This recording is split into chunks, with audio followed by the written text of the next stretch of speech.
If you travel to Vietnam, you'll realize pretty quickly that banh mi isn't just one sandwich. From smoky grilled pork to crispy pork belly, rich cold cuts, and saucy meatballs, there are actually so many different types of banh mi.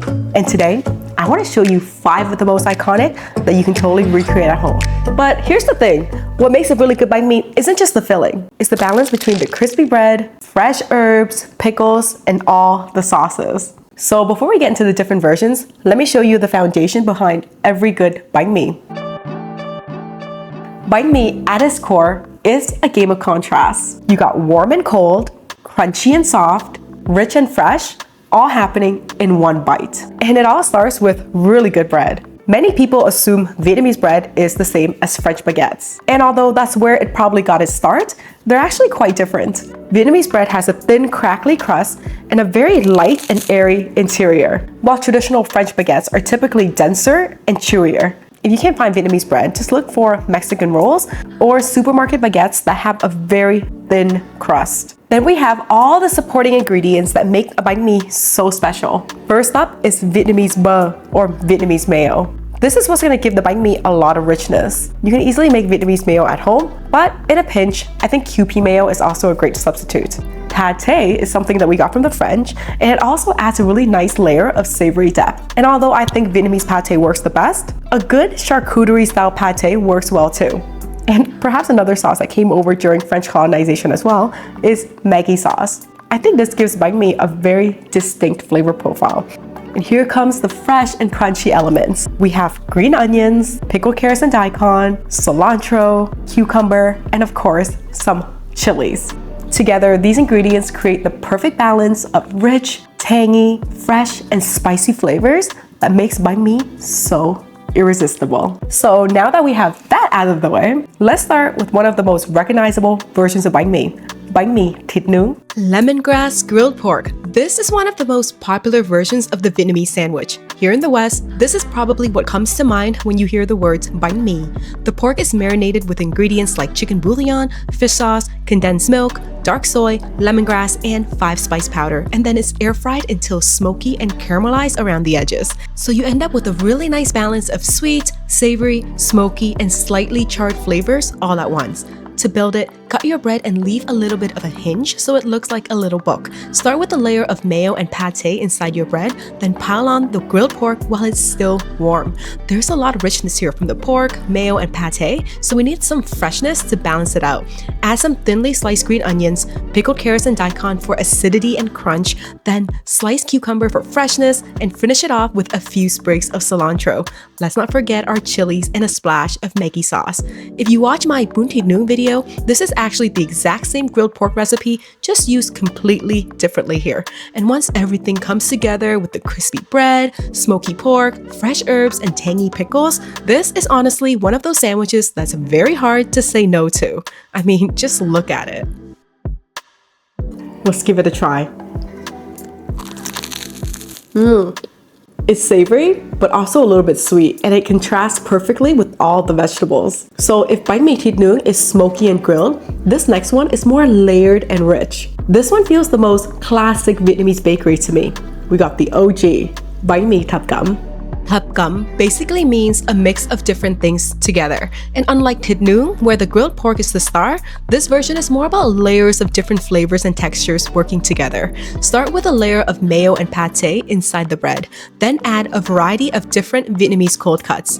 You might see ingredients like chả lụa, head cheese, or other cured meats, depending on the sandwich shop you visit. And each one brings something a little different to the sandwich. The good news is that you can usually find these ready-made at most Asian supermarkets. Because there are so many components here, every bite tastes a little different depending on what combination you get.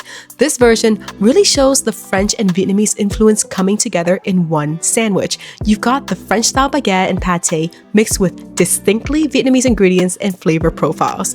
Personally, this is probably the version that tastes the most like a classic banh mi shop banh mi to me. And it's probably the one I reach for first when I'm craving a Vietnamese sandwich. Banh mi Thập is a classic. You can never go wrong. It's one of my favorites. This next one that we're about to see is a sleeper hit.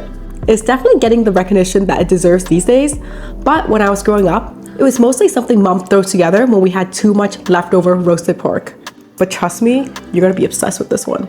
This version of banh mi is probably one of the most satisfying texturally. You've got juicy roast pork, crispy skin, crunchy pickles, and airy bread. Everything contrasts with each other. To build it, start with a layer of mayo and pate, then load in generous pieces of roast pork, and make sure you get plenty of that crispy skin. When the pork skin is done properly, it's gonna shatter when you bite into it, and it's gonna be amazing.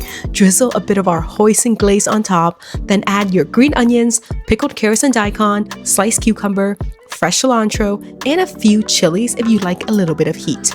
But even with something as rich as roasted pork belly, the sandwich still works because of the balance. The pickles cut through the fat, the herbs freshen everything up, and the bread keeps the whole thing from feeling too heavy.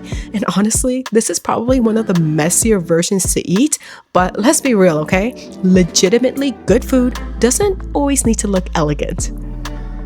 If you watch my crispy pork belly video, this is the same roast pork recipe. It's just transformed into a completely different experience here. But honestly, if you're in a hurry, just pick up a small slab of roasted pork from your local Chinese barbecue shop. And these banh mi are gonna come together in a pinch, and everyone's gonna be super impressed. Now, this next version is completely different from the others because instead of trying to keep the bread crispy the entire time, banh mi siu mai actually embraces the messiness. The bread absorbs some of the sauce, so the texture becomes softer, warmer, and a little more comforting. We're gonna skip the pate and mayo and let the siu mai and sauce take center stage.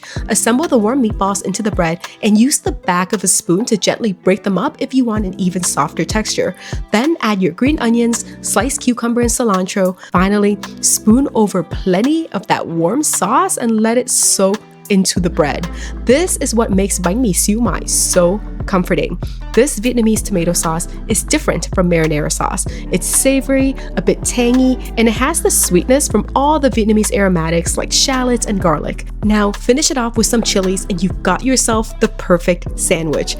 This is the kind of banh mi that feels especially good when you just want something cozy.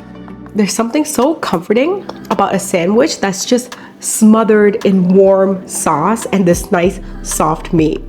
Can someone add this to the Subway menu, please? Meatball sub could never. And finally, one of my personal favorites. Now, compared to regular grilled pork, Nam Nuong has a completely different texture. It's springier, smokier, slightly sweeter, and a little more concentrated in flavor. To build it, start with a layer of mayo and pate, then add the Nam Nuong. If you watch my Nam Nuong video, this is the exact same recipe that can be made in the air fryer, just used in a completely different way. Because the pork itself is already really savory, this version works especially well with lots of fresh toppings. Add your pickled carrots and daikon, sliced cucumber, and don't be shy with the herbs. I like to add plenty of cilantro here, along with some green onions and chilies. Then finish it off with a drizzle of sauce. Traditionally, this would be a Nam Nuong dipping sauce, but honestly, even a few dashes of Maggi works beautifully here. This is one of those banh mi where every bite feels incredibly flavorful. You get the smoke from the pork, the brightness from the herbs, the acidity from the pickles, the richness from the pate and mayo. And once everything comes together, it's really hard to stop eating. This one's gonna pop off soon. I'm calling it. So good.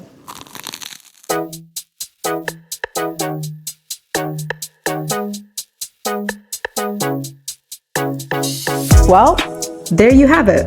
5 classic Vietnamese banh mi's that you can totally make at home. And honestly, this is still just scratching the surface of Vietnamese banh mi. But hopefully this gives you an idea of how diverse banh mi culture really is. Even though the foundational ingredients stay consistent, just changing the protein completely alters the personality of each banh mi. But they all still follow the same balance that makes banh mi so good in the first place. So let me know in the comments below which of these versions you try first. Or if there's another banh mi variation that you grew up eating, let me know and I'll make it next. And if you want the full recipes for any of the proteins that I used today, I already made some of them on this channel, so I'm gonna link those below. I hope you guys enjoyed that and I'll see you next time. Bye!